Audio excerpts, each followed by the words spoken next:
Holy shit, fanboys and fangirls. Welcome to another episode of Fanboy with an Opinion for June 2020. This is your fanboy, Eric, and this month is actually a pretty big month in that I have a lot to talk about. So I'm splitting these episodes into two parts. This is going to be the first part, obviously, and next week is going to be the second part. So I'm going to talk about what I've played, what I've watched, and then get into two main things that I've wanted to talk about. One was Picard Season 1, and the other was an older Star Trek show called Deep Space Nine Season 1. So if no one is a huge Star Trek fan or interested in this stuff, watch the first part and then just fast forward. So first thing is what I played. So I briefly talked about this on the Gamerish group pod, which is we do weekly. I think it gets published on Thursday or Friday. I played a game called Maneater, and it is basically a RPG game about a shark. And you start off as a little cub, and the more you eat, the more you grow, you become this huge man-eater. It is a bull shark, which is, it's surprising to me because I thought they'd focus more on gray whites because they're typically usually more popular in pop culture, but bull sharks tend to be bigger, I think, and not as aggressive, but I think might be stronger. In any event, interesting game. It was a fun game. But at the end of it, and I've also mentioned this on our other pods, I thought I had gotten 100% completion, but it wouldn't give me 100% completion. And I ended up having to look it up, and it turned out that there was a glitch, and it wasn't allowing 100% completion. So there was supposed to be an upgrade. Not an upgrade, a download to fix the patch, if you will. And I downloaded it, and it still didn't get 100% completion. So that really pissed me off. I'd say it took me about a week or two to finish, so it's not a very long game, but it was an interesting game. It's very funny. There are a lot of references, Easter eggs to other movies. There's a lot of collectibles. One of the things you have to collect are landmarks, and the landmarks usually are references or Easter eggs to other things, to pop culture, other movies. Like there's references to Happy Gilmore, the Adam Sandler movie.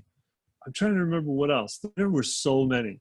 To Godzilla or what's it called, Kaiju, whatever. So it was a lot of fun though. It was enjoyable to eat up as many humans as I could. What else? So there's another pod that I'm on called The Nick and the Hick, which I share it with the other Gamerish member, Michael, also known as Captain BD. We talk about movies and video games, and basically our personalities are very similar, yet different at the same time, especially since we both live in two different parts of the country. So this week, we were talking about the best games of 2007, and chose by the Gamerish Facebook group, we were told to play BioShock.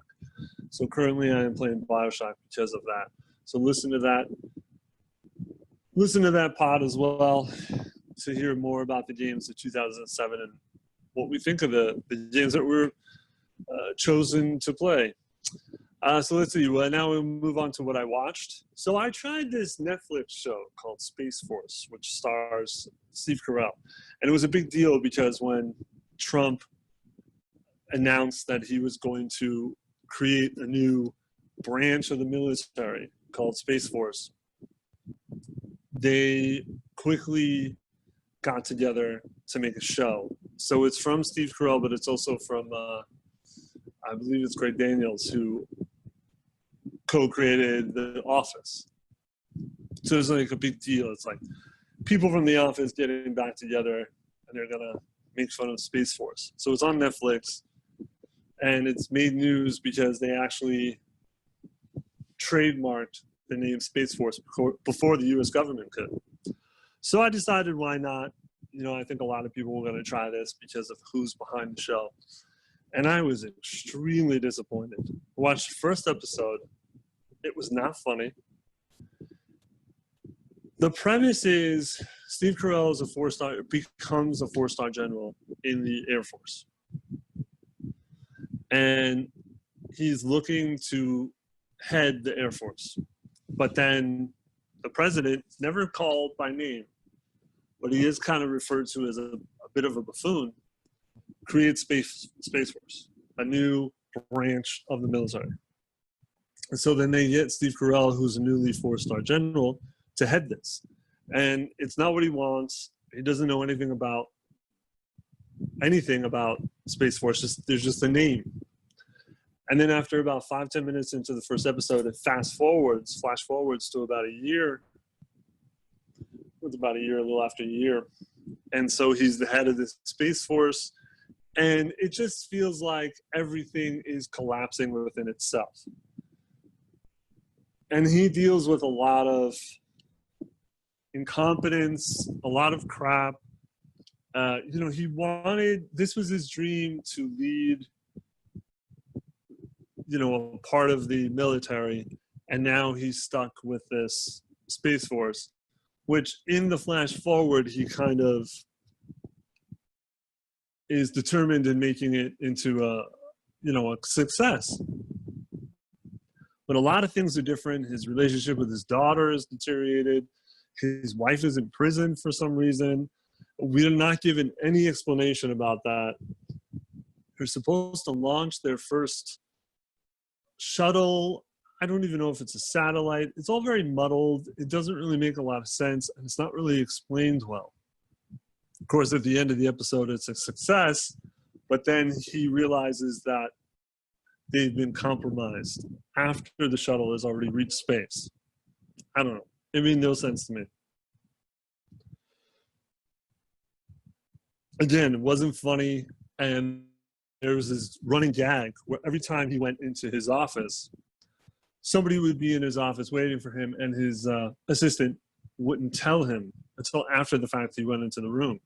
I did that like 3 or 4 times, and it just wasn't funny the first time, and it wasn't funny the 40th time. So we abandoned it pretty quickly, and their reviews came out that were not good. So it makes sense. I think they just rushed into it, and I think they thought it was going to write itself. And I think that, mentioning President Cheeto, or just, not really mentioning him, I don't know. It just was too much bombardment on current events. So another thing that's on Netflix, though, that my wife and I did enjoy, is called Magic for Humans, and it stars this stand-up comedian / magician, Justin Willman. The magic is weird because magic is kind of seen as kind of a dorky thing. But I think that if you balance that out with comedy, you can do a pretty good job of that. And I think Penn and Teller, for one example, is a great example, because they've really been able to balance comedy and magic. And Justin Willman is definitely the same way. It's a lot of street magic.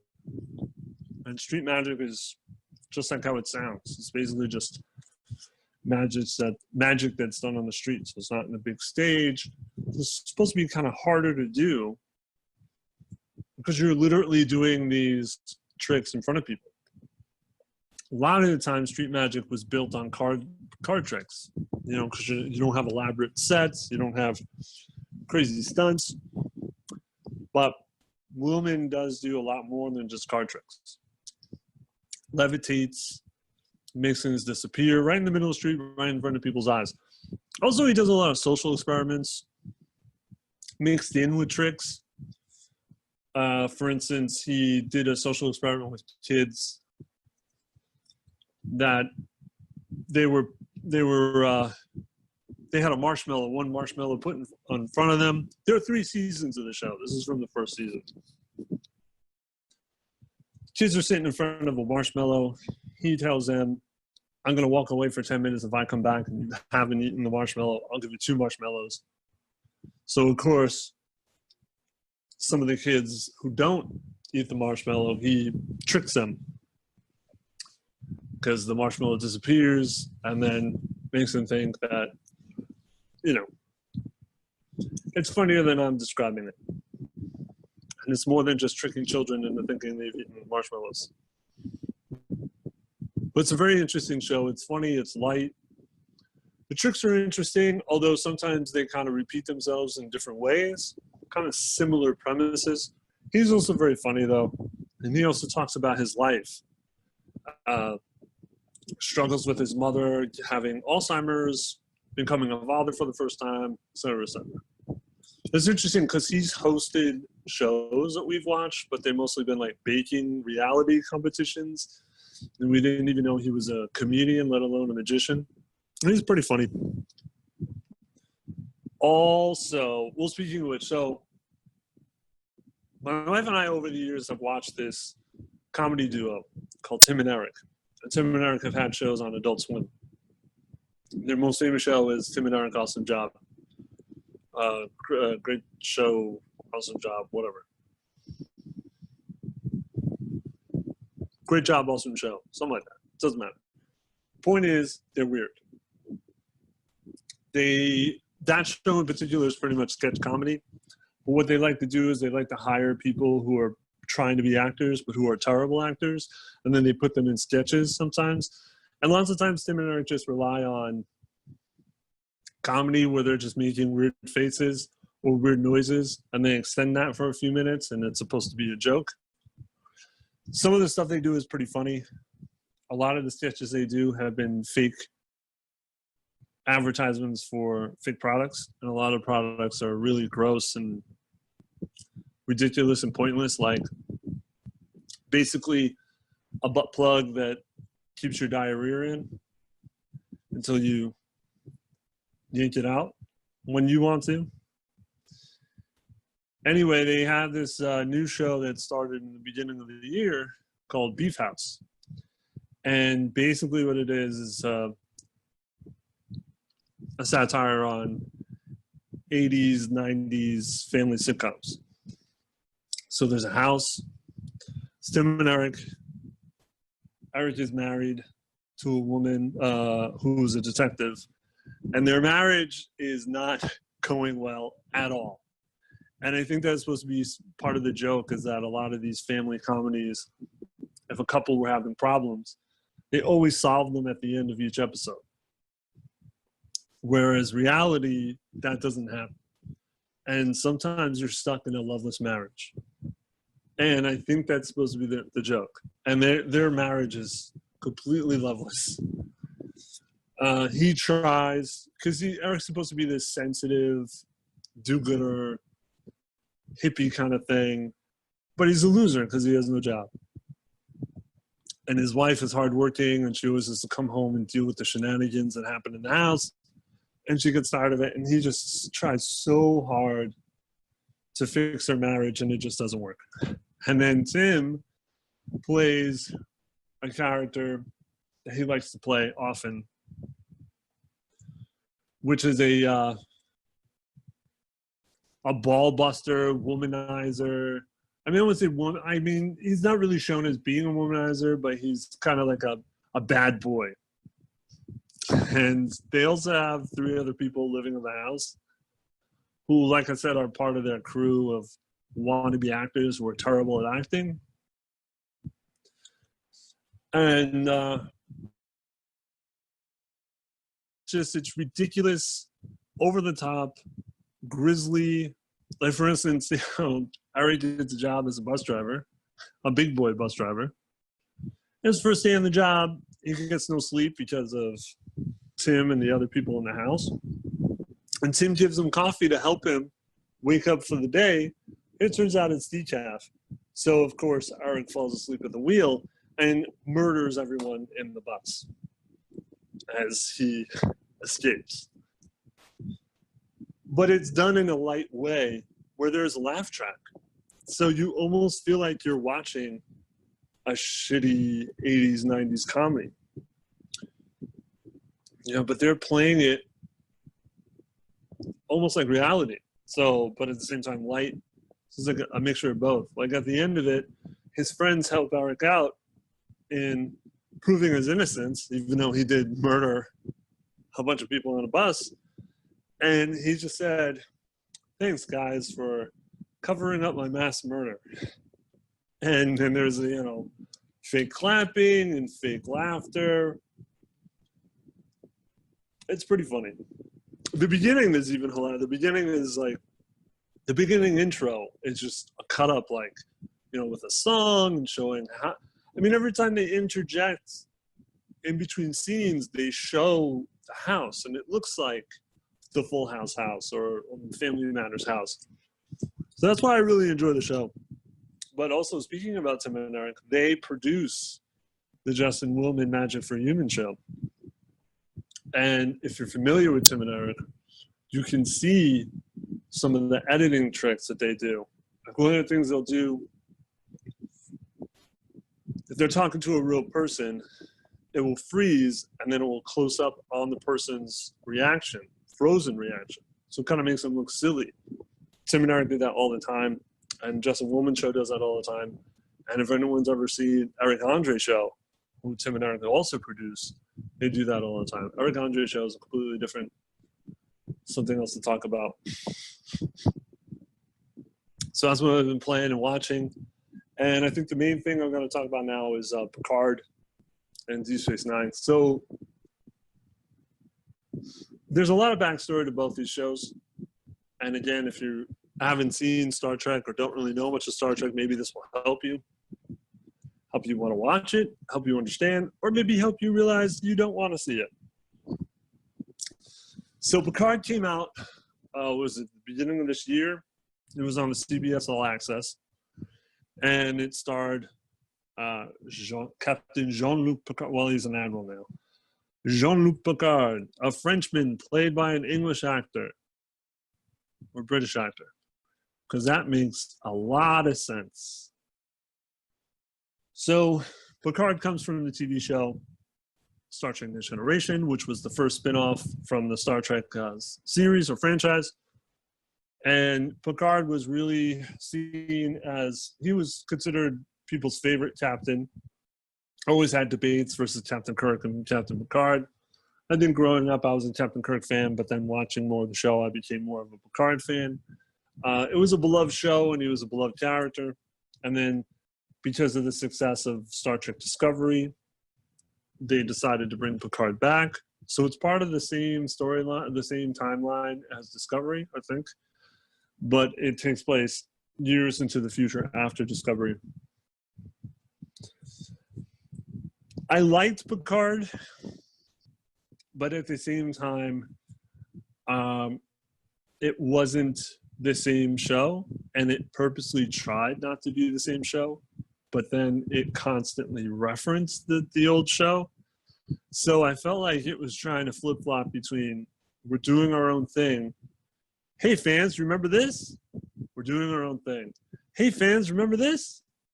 So it was like constantly in a flux of like, we're darker, but let's reference all these other episodes for the fans. So there's a lot of fan service, but also trying to break out of the mold. I don't know how much I want to get into the story. It has to do with the Borg and the Romulans, and like I said, there's a lot of backstory. There's also a lot of characters from other shows that show up, like 7 of 9, who's popular from a show that most people didn't really care for, Star Trek Voyager. There are some recurring characters from the old Star Trek Next Generation show. The Romulans are a species that are a derivative from the Vulcan. They're different though, whereas the Vulcan believe in logic and peace for the most part. The Romulans are shrewd, and they're almost like spies. They're always like, you can't believe them. You don't know where their agenda is. You don't know where their loyalty is. Constantly lying. They've always been enemies of the Federation for the most part. But there's this whole story about how their planet exploded, and then the Federation, Picard felt that the Federation should have helped, and a lot of people didn't believe that. And then there was a mining, there was a colony on Mars, a Federation colony on Mars, where they were using synthetics, basically cyborgs, and then that blew up. And there's just a lot of the backstory that we obviously don't know in the beginning. We're given little pieces here and there. One of the problems I have that TV shows do is they give you this puzzle with missing pieces. And then episode 3, they dedicate the whole episode to that missing piece. So by the end of the season, you know everything that happened before the first episode even aired. I just don't, that's a writing technique that a lot of shows rely on. And sometimes it's okay when you see a reoccurring character and you don't know that person's history. And then episode 4 is like, hey, let's all delve into this person's history. That's fine. But we're introduced to a world where all we remember is from Next Generation. There's a big gap between the two shows. And as the season goes on, little by little, we're filled into this gap. The Romulans are a species that Next Generation and Star Trek in general barely touch upon. So it feels like Picard was the excuse, not the chance, but the excuse to say, hey, here's a bunch of things about the Romulan philosophy or the Romulan history that you don't know about. Well, now we're going to tell you in Picard. There's also a big debate where synthetics, are they considered a species, or are they just created, or all that junk. 10 episodes. The last episode was very uneven and anticlimactic. There were a lot of questions, simple questions that probably could have been answered within a scene or two, and they weren't. Why is this person with them? What happened to that person? Why are they now doing this? And I just feel like they wanted to tell the story. They broke a few eggs while telling that story, and they just didn't bother cleaning up the mess. Yeah, that's good. Anyway, I was confused because the whole point of the show was that Picard was no longer in the Federation. He no longer had his own ship, nor his own crew. And he kind of ran away from the life because he felt like he was forced to. But he abandoned a lot of people in doing so. So he kind of wanted to correct his mistakes and help a friend, Data, who was already dead. He died in the last movie. I didn't even fucking remember that, because who remembers the last movie? So at the end of it, he has his crew, and essentially he has his little family. But a lot of people showing up at the end, it's like they made decisions within the season that would kind of make you think, why are they now with Picard? Perfect example, 2 of the female characters who had almost no interaction throughout the entire show were now embracing each other's hands as an indication that they were both A, lesbian, and B, now into each other. 2 things that had never been mentioned throughout the entire show. So it was a quick little thing of like, hey, you know those 2? Wait, what? I didn't even realize they were gay, which doesn't necessarily matter. But just them hooking up kind of seems a little out of left field. And then one of the characters commits a crime of homicide. Dun, dun, dun. And then at the end of it, she's just okay. You know, like everyone's okay with what she did, even though it was sort of justified, and she was also kind of manipulated into doing it. But she accepts her fate and says, look, I'm going to give myself up. Well, they decide, no, You're too important for the story for that to happen. And then at the end of it, she just whisks off with the rest of the new crew. And it's like, wait, didn't she commit a crime? Shouldn't she still at least be on trial for what she did and tell her story? So shit like that.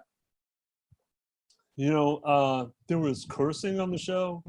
There was violence, and like those two things I don't mind. But, you know, Next Generation didn't really highlight either one of those for the most part, especially cursing, or cussing, as some of my Midwestern friends would say. So I feel like they're on CBS All Access and they can do whatever the hell they want, and then they do it.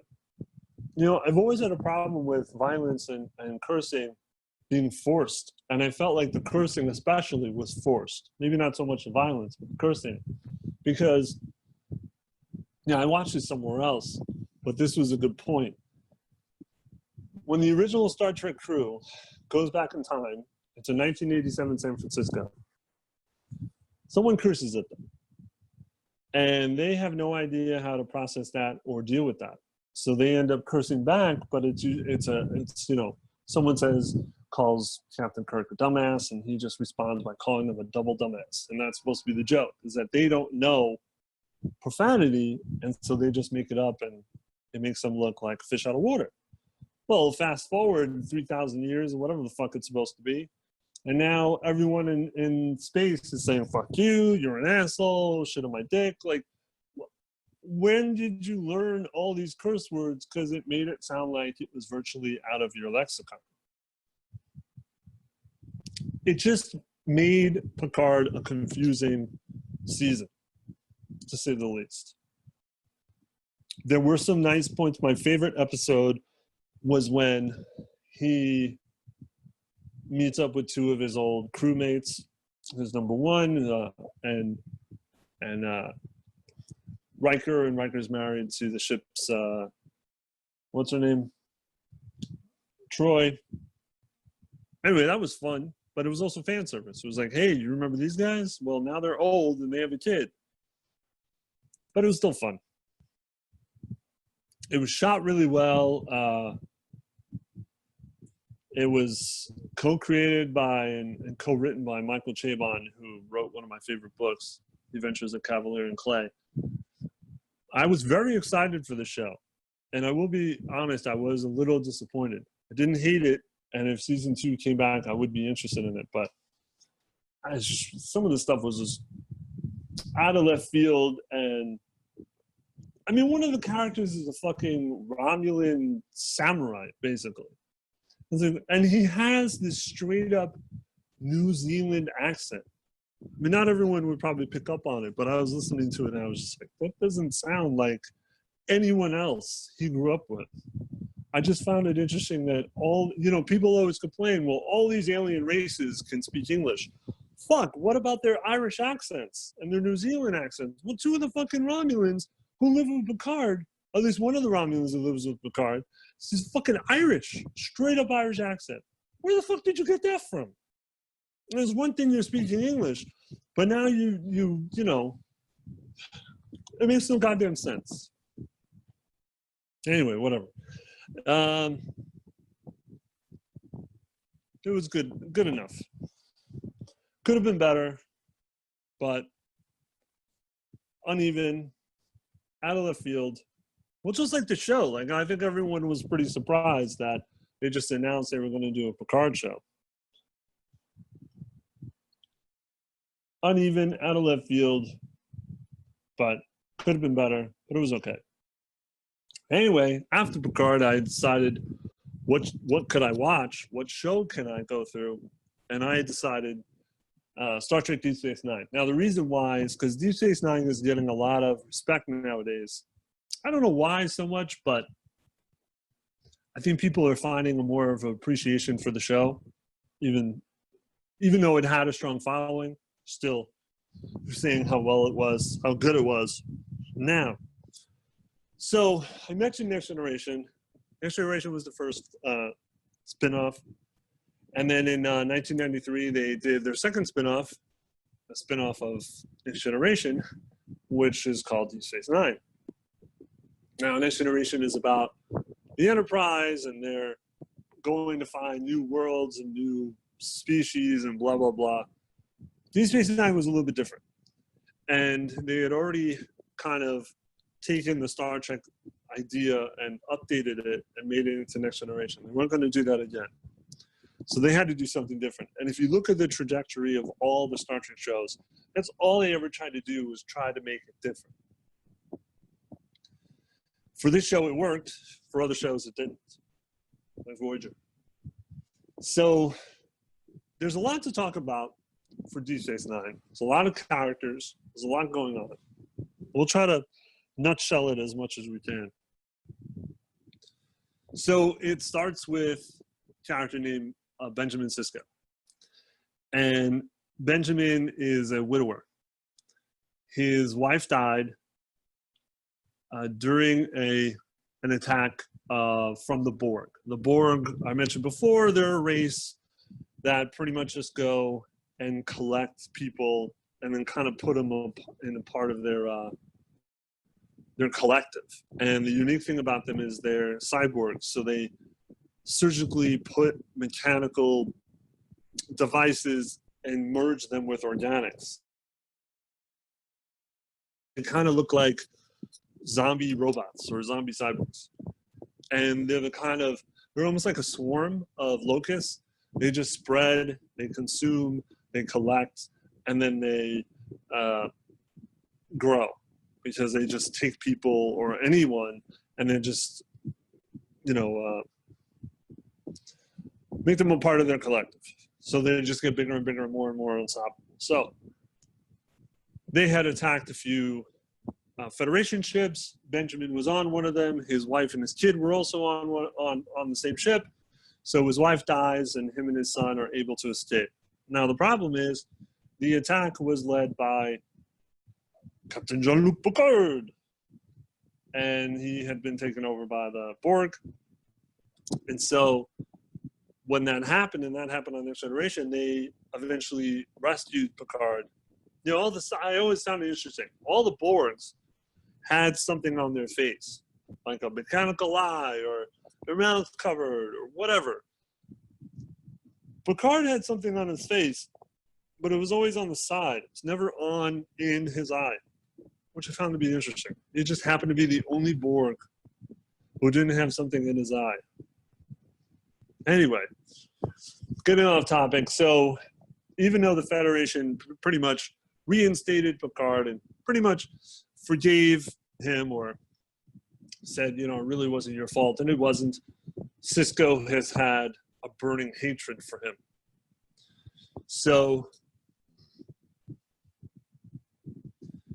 Sisko has a bitterness, and Sisko has an anger problem. And what's interesting about the first interesting thing about the show is Sisko is not a captain. And this is the first two things about the show. This is the first time that they focused on a character who was not a captain of a ship or captain, at all. And it was the first time the main character was black in a Star Trek show. And that was the thing, they said that about Discovery, is like, this is the first time a show wasn't focused on a captain. Well, technically, Deep Space Nine didn't focus on a captain because Benjamin wasn't a captain. He was a commanding officer. So he was like the rank right beneath captain. And you kind of have to question yourself, like, why isn't he a captain? Well, you kind of sense that his bitterness and his anger for Picard and for the situation that he was dealt kind of holds him back. So now we come to Deep Space Nine. And this is where it gets more into Star Trek history. So you have these two alien races. One are the Bajorans, and the other are the Cardassians. That's right, I said Cardassians. Because even in 1993, they realized anyone with a name that sounded like Kardashian were evil. So the Cardassians took over Bajor like 600 years ago. And they basically enslaved everyone on Bajor. And they enslaved them for 600 years. They put them in mines, they tortured them, they murdered them. They did horrible, unspeakable things to Bajor. So then, recently, when the show starts, Cardassians who had occupied Bajor give up their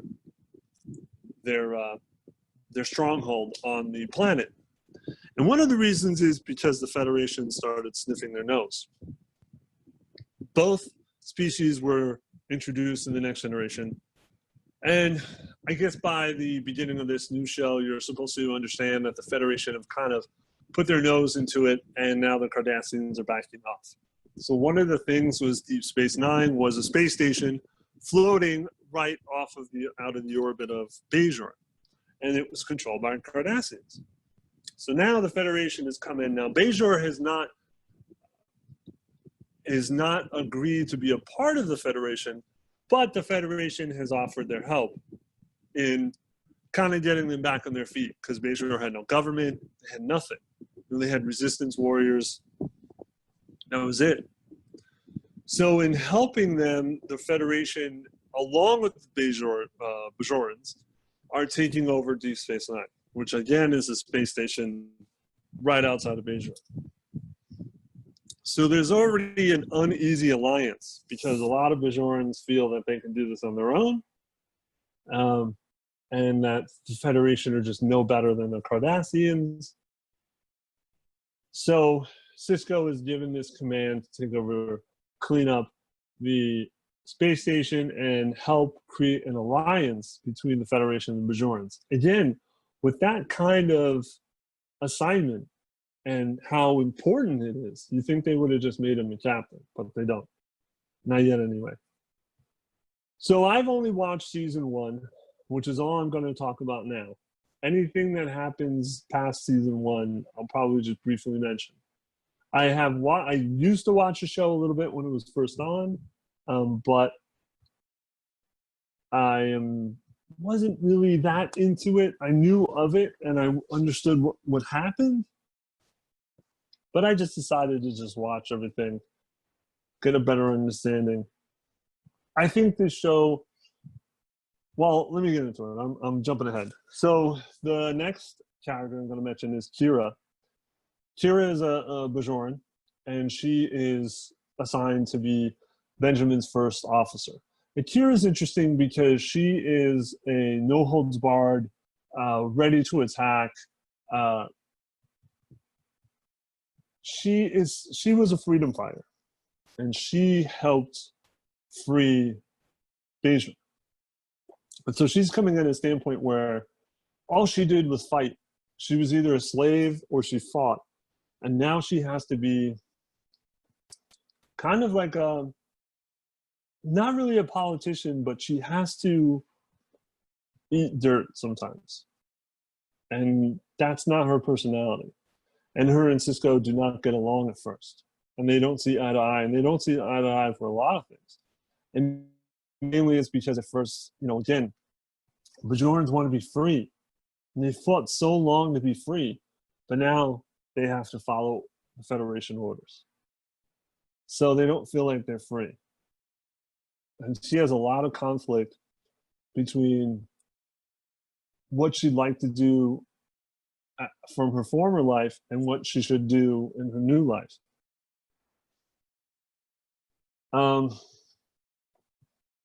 So sometimes she comes off a little annoying, but at other times she's a good character because of her inner conflict. There's an early episode where there was another freedom fighter, but he was a lot more, he came from a divergent group, fringe group, where they were a lot more aggressive. And they feel that he came from this group where Bajoran should be free. Bajor should be for Bajorans, and that's it. So he has this conflict with Kira, because Kira is now a part of the government. And when you're part of the government and you're trying to make things right, sometimes you have to do things that make you feel like you're not doing right. And he basically calls her a sellout. And in some ways she is. But the point is that you sometimes have to sell out for freedom, as long as you know that what you're selling out for is the greater good. So that's her struggles, and that's what makes her an interesting character. But sometimes she's a little obnoxious. Then there's Odo, who is, I think, my favorite character on the show, at least so far. Odo is the chief of security. So Odo was a part of the Bajorans, but the Cardassians let him be the chief of security when they were in charge. And so basically Odo just came with the place. What's interesting about Odo is that he is a shapeshifter. So his original form is liquid, but he is able to hold a solid form and pretty much change into any inanimate object. They use this a lot in the first few episodes because of his ability. He's able to hide. So he can hide as like a chair or a piece of furniture. And so that's where he gets a lot of his information from. And again, they rely on that a good chunk of the season. But I mean, if you had a character that had that kind of ability, it would probably be done a lot.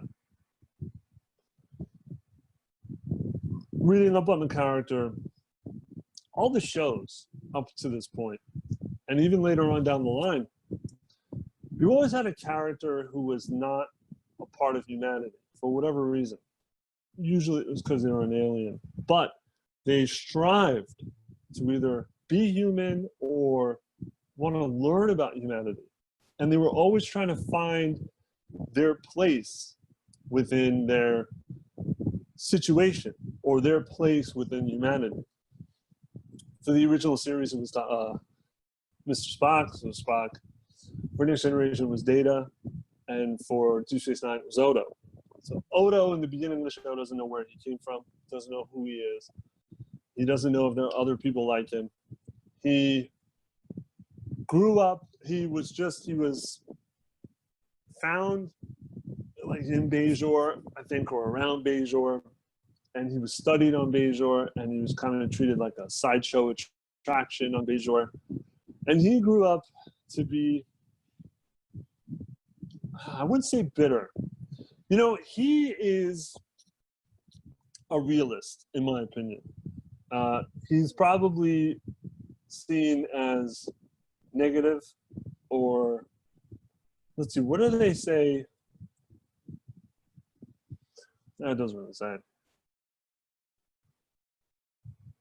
He's a security chief. He believes in justice. He's very good at figuring out things, mysteries and that sort of thing. It's almost like a detective as well as being a law and order kind of character. He's always butting heads with Quark, who I'll talk about later on. Well, actually, Quark's next. So Quark owns the bar that's in the space station. What's weird about the space station is there are shops, and there's a bar, there's things to do. So Quark owns a bar, he's Ferengi. Ferengi are a weird yet interesting species. They basically believe in the art of the deal, and they believe in making money, and they believe in cheating people if they can. And Odo's always on Quark because of that, because Quark is always dealing in illegal activities. But they have a weird relationship because it's almost like this love-hate relationship where they talk to each other like friends, but then lots of times they're on the opposite side of the law. Odo is a very interesting character because he is alone, but he doesn't care that he's alone. He likes being alone. He prefers being alone, even though seasons later we find out that he is in love with one of the other characters. But in this season, he, you know, like I said, he believes in justice. Lots of times he just wishes he could just lock every criminal up without even getting evidence. He's crafty. He's not negative, but just sometimes bleak. But just in his opinions. But in my opinion, it's more that he's a realist. And he gets that shit done. He gets that job done. He's got a very problem-solving kind of mind.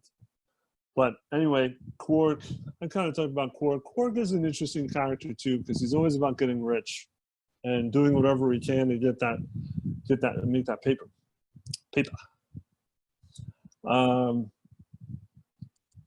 But at the same time, he does show sympathy.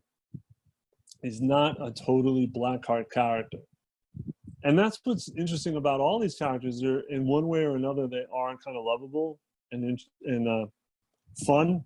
You know, because Quark isn't just an asshole.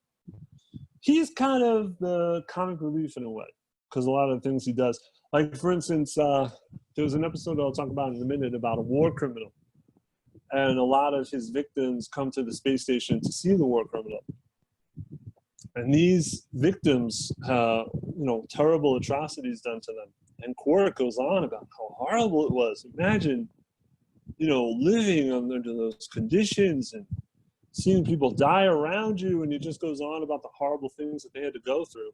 And there's like a second pause, and then he says, "Do you think they like gambling?" So it's kind of this balance of like, he has sympathy, but at the same time, he wants to make a buck. Well, it's not the term in the future, but whatever. The next character is Dr. Bashir. He's obviously the doctor. He's my least favorite character, at least in season 1, because he comes on the space station ready for adventure, and he's kind of a blowhard, and he's kind of a womanizer, and he kind of is thinks very highly of himself, and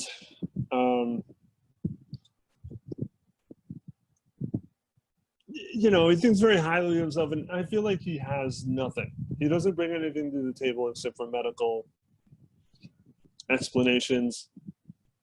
He's pretty hollow. He pines after the next character I'm going to talk about, to the point where it's just nauseating. You've done that before. It's like, "Oh, Pino, you're so pretty. I want to be with you." And it's like, "You're a jerk." He just doesn't bring anything. Years later, I know they changed his character a little bit. Not changed it, but they gave him more of a history, because all these characters have a history. They all have a backstory. They all have a fascinating backstory. He does not. He's just, snot-nosed, green behind the ears. "Oh, let's get into some adventure. Oh, I like the ladies. You're obnoxious with your stuck-up British accent." But maybe I'll, I don't know, when they reveal his true history, maybe I'll like him better, but probably not. Then there's Dax. Dax is the chief senior officer. So Dax is the one that Dr. Bashir pines over. Now, the interesting thing about Dax is she's a trill. Let's see if I could, maybe I'll read the description about what she is. So, trills share symbiotic existences with a long-living symbiote. So basically, it's just like this giant worm that they put into bodies. And when the body dies, the worm gets transported into another body. So everything that worm lives through keeps those experiences, keeps those memories, keeps all that shit, and then it just gets transported back into another body. So they become one. So technically, that worm, I'm just going to call it a worm, has lived for 7 lifetimes. So that creates a lot of experience and a lot of, experience. And Dax knows Benjamin Sisko from a previous life. So they have that repertoire with each other. Ben always calls her old man, because when he knew Dax, he knew him as an old man. it's very confusing to explain, but not confusing when you see it on when they explain it on TV. Something happens to her later on, but like I said, I'm not gonna say it. And second to last character is Miles O'Brien. Miles O'Brien he's the basically chief engineer, and he's the chief engineer for the space station. He's Irish, and he also comes from the Next Generation. So he was actually on the Next Generation. He wasn't a really main character. He was mostly just background stuff and had a few lines here and there, maybe a storyline or two. But then they brought him over to Deep Space Nine. It's one of many problems, in my opinion, with the show, because the first season of the show constantly just makes references to Next Generation. And that's the first and biggest reference that they do. Hey, remember this guy? He was on that show that you liked before. Now you can like this one. Please like this one. Miles O'Brien is a weird character because, I don't know, he's interesting, but I also wondered if they created him to kind of be parallel to Scotty, because they're both from the United Kingdom. They both are hard-headed. They're both great engineers. They both, like, make miracles happen. And Miles is just cranky. I think that's a good word to use him as. He's cranky. He's married to a Japanese woman. They have a daughter. I don't know. I don't know how I feel about him, because sometimes it's like you want to like him, but he's just too sour sometimes.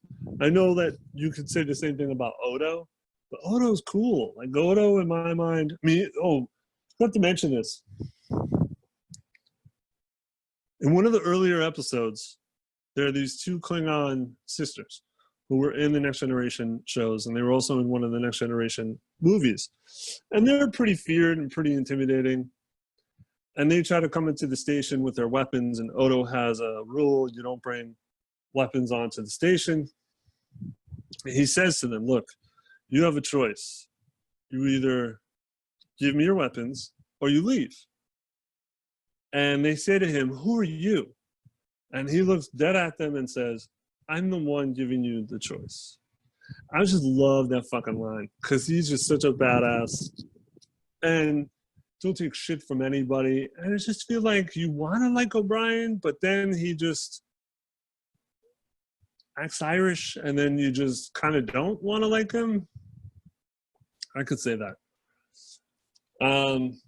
The last character is Jake Sisko, who's Benjamin's son. And I think he starts off pretty young in the first season, 13, and he played by an actual 13-year-old, and then he grows up on the show. And he's interesting because Benjamin tries to instill a lot of these good qualities into Jake, and you definitely see him grow into the man that Benjamin wants him to grow into. Anyway, there are other side characters, but those are basically the main ones. Not every episode focuses on every character, but sometimes they'll focus on one specific one. And I think that's the difference with Next Generation, because Next Generation almost always dealt with Picard. And then you get some of the fan favorites like Data or even Geordi, and they might get their own episode here or there, but mostly was about either the ship or Picard. Whereas this, everyone gets their own story, everyone gets their own storyline, everyone gets a progression. They all change. But like I said in the beginning, so anyway, the first episode, they're on this Deep Space Nine. And they realize, long story short, they realize there's a wormhole near the space station. And the wormhole that no one knew existed. And there's a whole reason for that, because there's like a whole species that it's what's the word? It's not a natural wormhole. It was constructed. It was created. And it becomes a phenomenon partially because somebody made it. And Sisko comes in contact with the alien beings who made it. And he becomes a He's called what's it called? A missionary. The Bajoran religions basically see him as like not really a prophet, but a connection to the prophets. And they feel the prophets are the one that created the wormhole. In any event, the wormhole takes you to the Gamma Quadrant. And the Gamma Quadrant, which is a part of the Milky Way, is millions upon millions of miles away, space miles. Very far away and almost impossible to get to because it would take you years, lifetimes. But now this wormhole can take you to the Gamma Quadrant in seconds. So now Deep Space Nine has become a pretty popular place. And Benjamin kind of deals with his bitterness towards Picard, who's in the first episode partially. The first episode's in 2 parts, so it's technically 2 hours. But he eventually deals with his bitterness and realizes it's not really Picard's fault what happened. And so, because now it's more than just a dingy space station, which again, the sets are very dark in color because the space station is supposed to be seen as like a shithole when they first get there. You know, a lot of the equipment doesn't work and just dirty and like. But anyway, now it's become this big deal because people are going to the space station to go through the wormhole for the quadrant. So I'm running along here. I did like the season. There were some good episodes. There were some episodes that weren't great. There were some episodes that were constantly reminding you, next generation, next generation, next generation. Trying to think some of these. I want to see some of these episodes. Weird episodes. So again, like the difference between Deep Space Nine and Next Generation is Deep Space Nine starts to get into a war with other, you know, evil forces, but that doesn't happen until like 3rd or 4th season. So you kind of get the sense the first season's a little bit of a replication of Next Generation, where they try to do these weird science fiction stories. And one of the first ones was a episode called Babel. And there was a mysterious virus plagues the station, causing speech distortions and eventually death. I mean, it was weird. It was a weird sci-fi. And that's another thing about the show is I think it would work for people who have never watched Star Trek before, but at the same time, there are a lot of scenes with science fiction or science babble, and it's like you kind of really don't know what's going on. There's an episode called Q-less, which has Q from Next Generation show up, and that was just unnecessary. Again, it was just a way of like, hey, you like this show, you like Q. He's not. It's like when comic books wanted to get a spike in viewership, whatever, readership, and they would put Wolverine in the book. Well, Wolverine was their biggest character. You made money, or no matter what he was on, tampons, aspirin, whatever. So they would have a book that wasn't doing well. They put Wolverine in there. And Wolverine's here. And then that would raise the readership, and then they should continue with the book. So I feel like DC thing did just interject a bunch of Next Generation shit. There's always Miles O'Brien was like, hey, I remember you. You were on the Enterprise for that one episode. There's one called Dax, where Dax is accused of murder committed by her symbiont. So that was an interesting episode because it kind of raises the question of like, who's responsible? Is it the worm inside or the body that the worm is shoved into?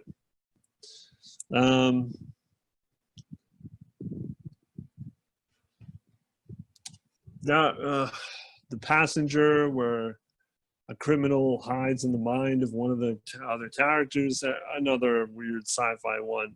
But a lot of the times these episodes we're talking about social issues. They started doing that a little bit.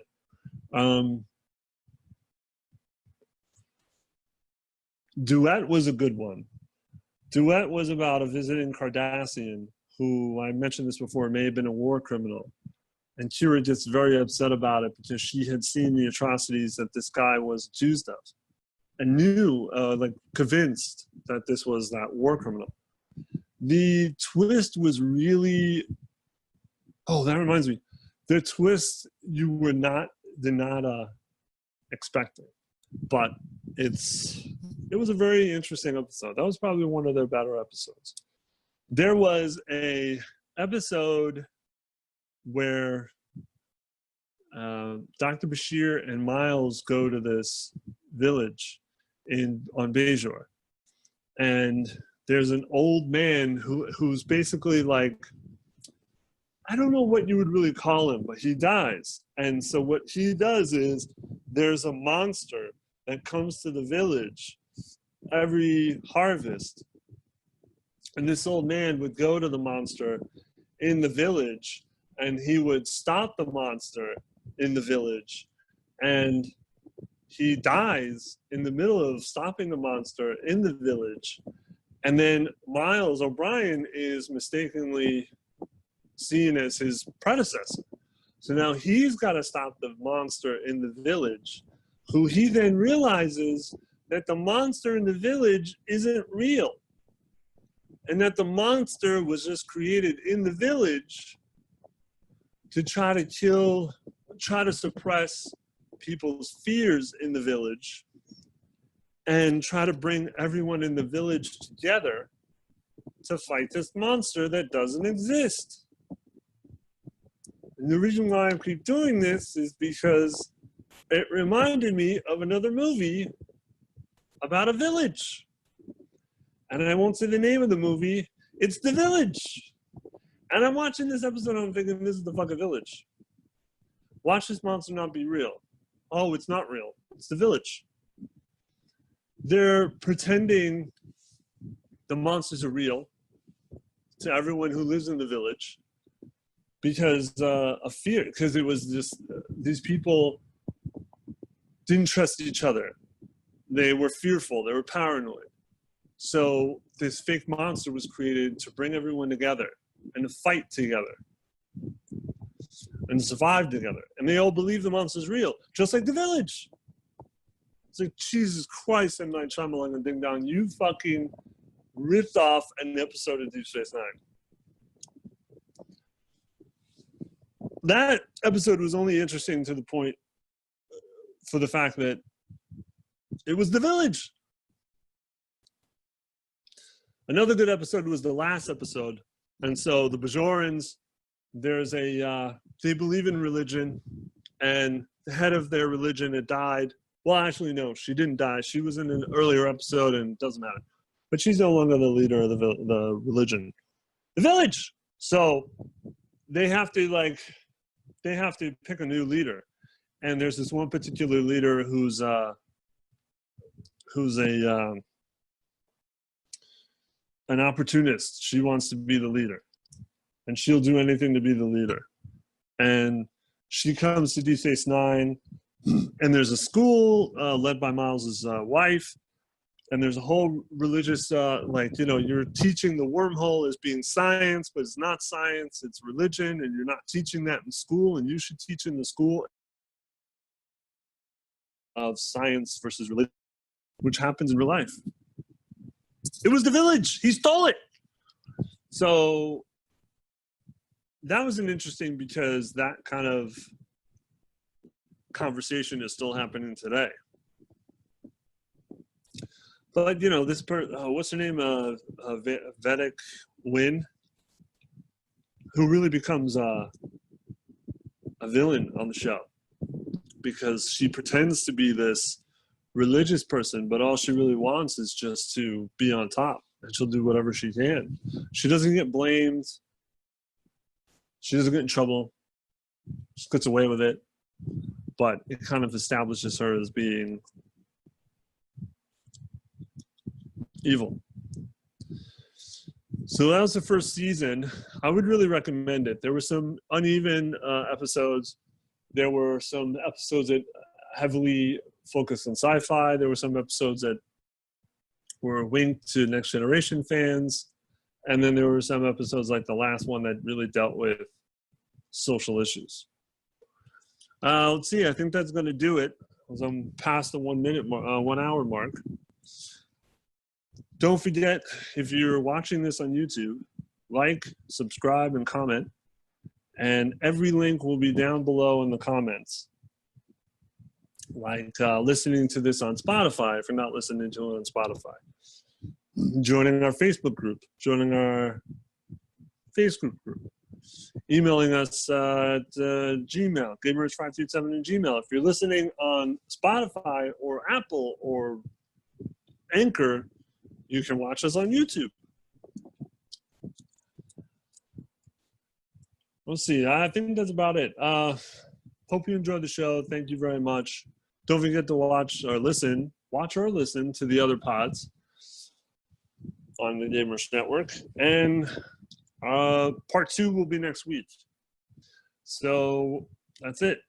I've been a fanboy, and this has been my opinion.